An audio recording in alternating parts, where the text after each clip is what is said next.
सभी को सिद्धर मुंडा का नमस्कार स्वीकार करें। आप जो मेरा वीडियो को देख रहे हैं, मैंने बताया था कि मैं फ़िलहाल अभी क्या कर रहा हूँ, क्या करता हूँ, और इतना सारा आपके बीच स्टोरी अपना कहानी मैं लेकर आया हूँ। तो सुन लीजिए, मैं सिद्धर मुंडा, मेरा घर है चेटर। ये चेटर जो है रामगढ़ के ठीक जो माया टुंगरी है उसके ठीक तराई पे एक चेटर गांव है। चेटर गांव है लगभग घाटी से लेकर के मेरे गांव तक पहुंचे में 2.5 किलोमीटर लगेंगे। और रामगढ़ से अगर आना चाहते हैं आप मेरा गांव विजिट करने के लिए, बहुत सारे लोग आते हैं। रामगढ़ से 7 किलोमीटर के दायरे पे मेरा गांव आता है। तो मैं उसी चेटर गांव का निवासी हूँ। मैं श्रीधर मुंडा।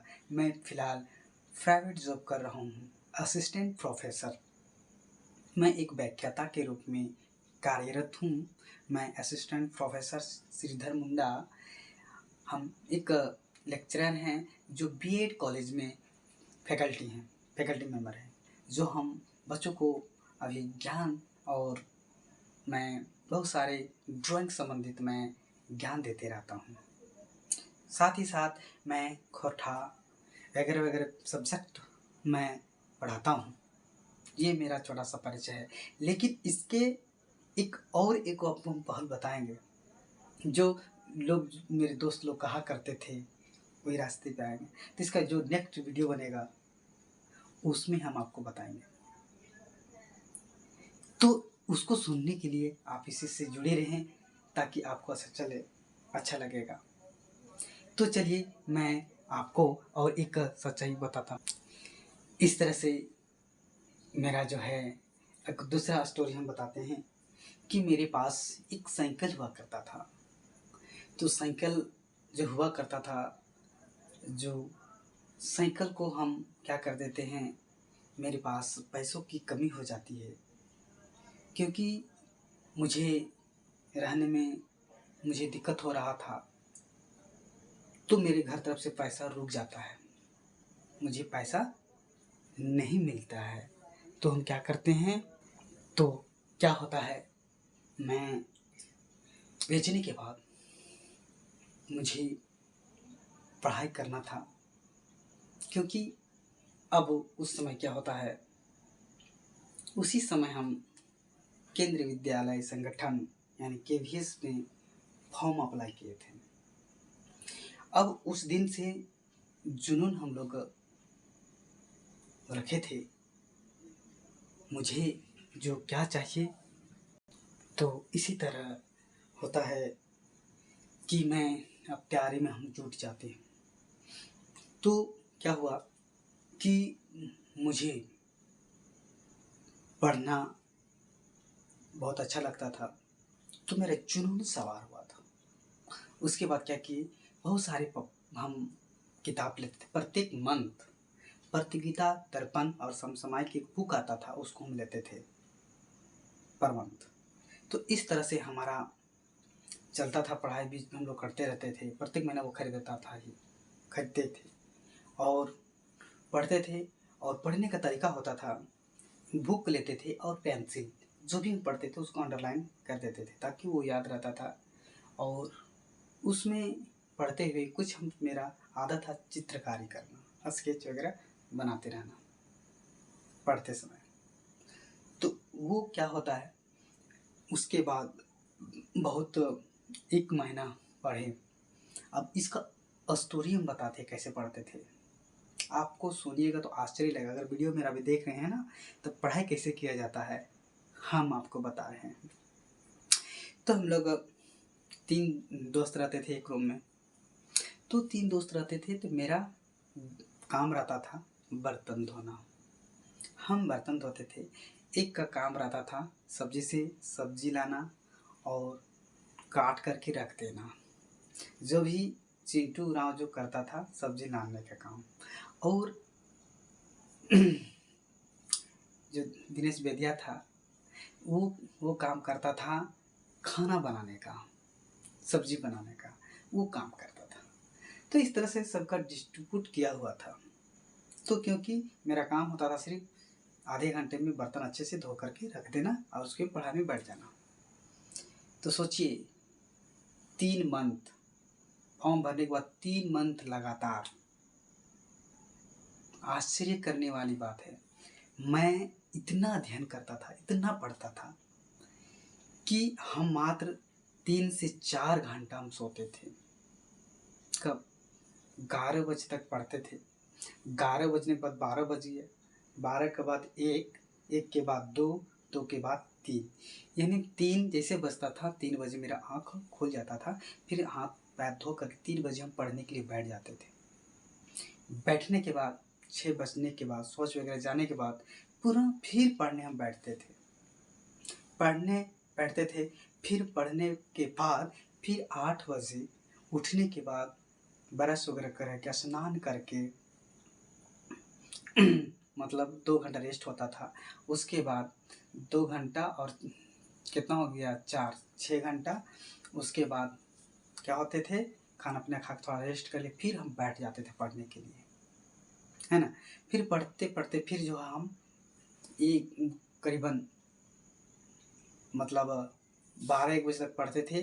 फिर कुछ देर के लिए टहलते थे और फिर हम पढ़ने पर बैठ जाते थे। फिर जैसे 4 बजता था तो फिर 1 घंटा लिए ब्रेक होता था। फिर हम 1 घंटा के लिए इधर उधर घूमते थे, छत के ऊपर चले जाते थे और इस तरह से फिर पुनः 6 बजे हम फिर पुनः बैठ जाते थे बर्तन वगैरह धो करके। यानी करीबन हम 16 से 17 घंटा पढ़ते थे लगातार। 24 घंटा होता है, 24 घंटा में 16 घंटा हम पढ़ते थे, कभी 17 कभी 18 पे पहुंच जाता था। और इस तरह से पढ़ाई का जुनून था लगातार कंटिन्यू। आप सोचिए जो लुसेंट जो आप देखते होंगे किताब, सारा उसको कंठस्थ कर लिए थे। मेरे पास 2-2 कंप्यूटर का बुक तो सारा उसको याद कर लिए थे। बहुत सारा जीके लुसेंट जितना था सारा याद कर लिए थे, अपने दिमाग में भर लिए थे।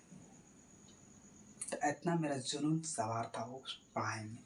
हाँ, लेकिन उसके बाद परीक्षा आता है, परीक्षा आता है, रांची में ही सेंटर मिलता है।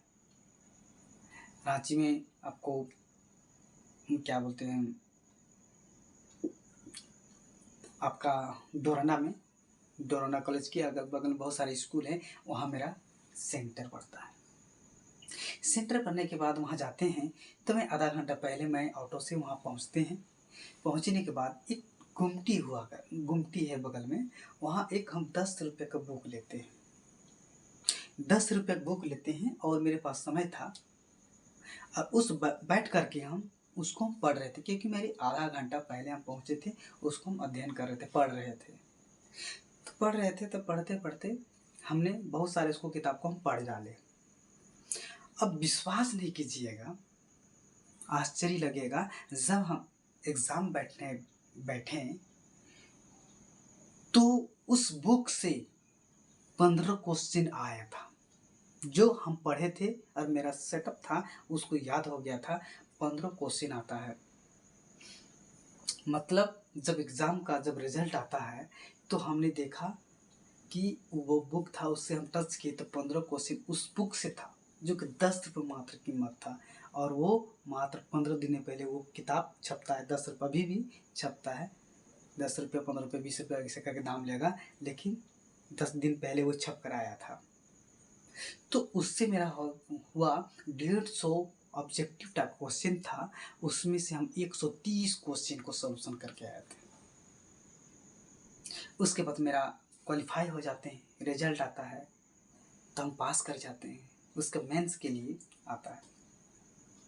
तो उसी तरह मेंस के लिए बहुत सारा मतलब तुरंत वो एग्ज़ाम 2 महीना में हो जाता है, 1 महीना बस, तो फिर उसी तरह हम कठिन परिश्रम करते हैं। तो लगातार वो अभ्यास करते रहते थे और वो हमारा सेंटर पड़ता है, फिर वो हमारा पड़ जाता है पटना में। पटना सिटी में ही मेरा एग्ज़ाम पड़ता है और पटना सिटी में पड़ता है, वहाँ रिटेन होता है। रिटेन होने के बाद वहाँ भी मुझे जब हम एग्ज़ाम लिख रहे थे तो मुझे इतना इजी लग रहा था, इतना आसान लग रहा था कि मैं लग ही नहीं रहा था कि ये मुझे क्वेश्चन नहीं आ रहा हो, मैं उसको भी बहुत ही अच्छे तरीक़े से लिखी और उसमें भी हम क्वालिफाई कर जाते हैं। क्वालिफाई हो जाने के बाद तुरंत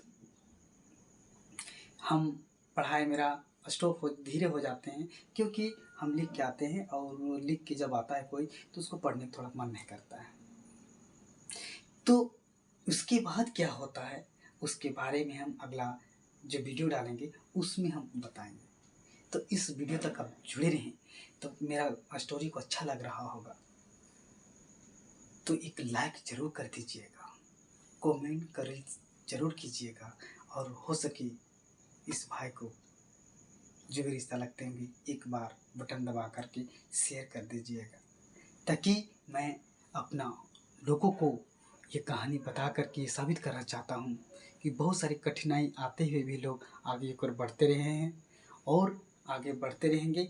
हम भी आगे की ओर बढ़ रहे हैं, आप ही के जैसा हम भी बढ़ रहे हैं।